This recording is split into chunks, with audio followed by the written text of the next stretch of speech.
नमस्कार बच्चों। आज हम आपको 12 का जो तीसरा पाठ है आपका वैद्युत विभव तथा धारिता, इसका आज हम दूसरा डेरिवेशन करवाने जा रहे हैं, जिसका नाम है वैद्युत द्विध्रुव के कारण निरक्षीय स्थिति में वैद्युत विभव। तो ये कोई वैद्युत द्विध्रुव है, ये वैद्युत द्विध्रुव है ए और बी। ये वैद्युत ध्रुव है ए और बी, जिसकी लंबाई कितनी है 2L है, ए बी। ठीक है, तो ए बी क्या है, एक वैद्युत द्विध्रुव जिसकी लंबाई कितनी है 2L है, और यह किसी एक परावैद्युत माध्यम में रखा हुआ है। परावैद्युत माध्यम यानी के माध्यम में ये रखा हुआ है। इसके केंद्र से r दूरी पर, इसके केंद्र O से, ये केंद्र क्या है O है, इस O से r दूरी पर एक बिंदु क्या है P स्थित है।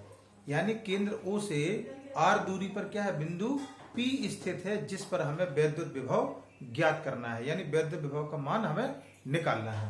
अब जो बिंदु B है, इस पर आपका प्लस Q आवेश है, और जो बिंदु A है, इस पर आपका माइनस Q आवेश है।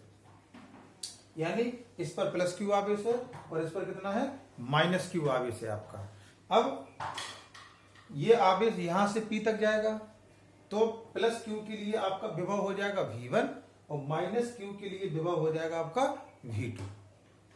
लेकिन जब विभव यहां से बिंदु B से P तक जाएगा, तो उसको यहां से लेकर यहां तक की दूरी क्या करनी पड़ेगी, तय करनी पड़ेगी। तो ये दूरी हमें मालूम नहीं है और ना ही इसकी दूरी मालूम है। तो पहले हम पाइथागोरस प्रमेय लगाएंगे।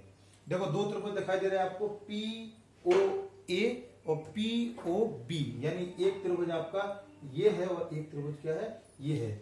इसका आधार कितना है L है और लंब कितना है, दोनों का R है। तो हम पाइथागोरस प्रमेय लगाएंगे। तो सबसे पहले देखो पाइथागोरस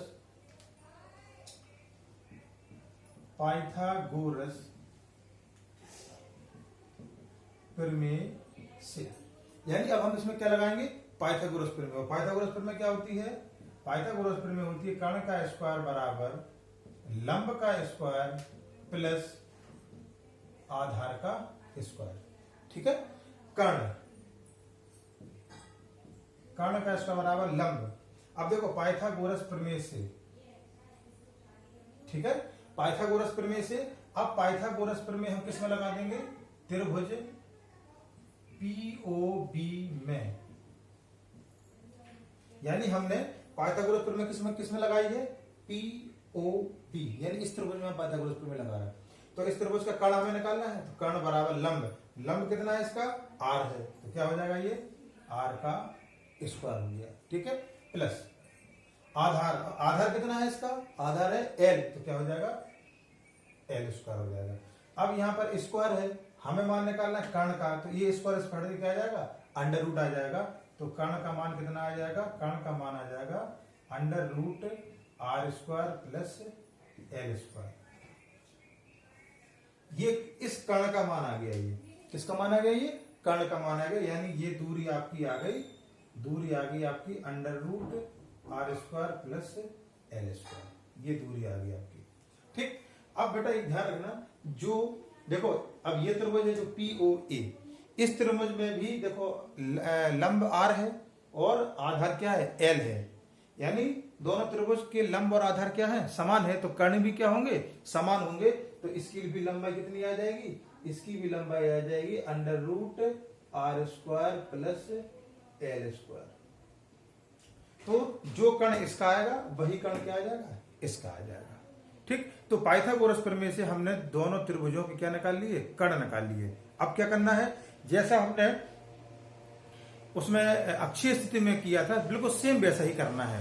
अब सबसे पहले प्लस Q आवेश के कारण बिंदु P पर विभव निकालेंगे हम। ठीक है, तो देखो प्लस Q आवेश के कारण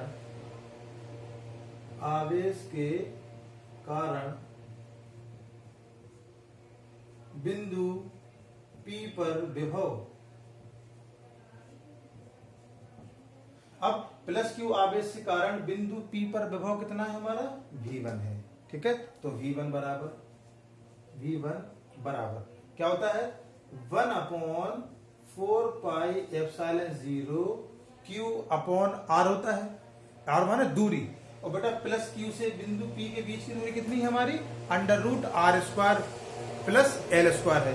तो आर की जगह पे क्या आ जाएगा, under root R square plus L square. ये समीकरण क्या बन जाएगा आपका, 1 बन जाएगा।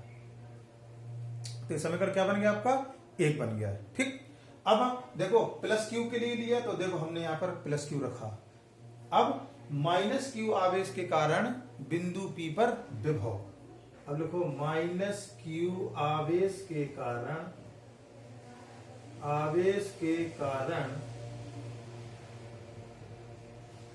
बिंदु पी पर विभव।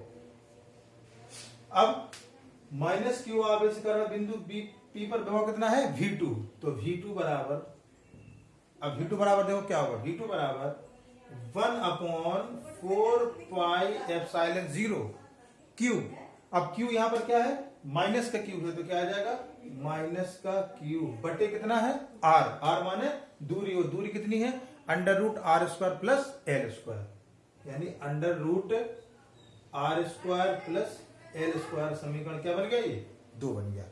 तो V1 का मान आ जाएगा 1/4 pi epsilon 0 Q upon under root R square plus L square, और V2 का मान आ जाएगा 1/4 pi epsilon 0 minus Q upon under root R square plus L square.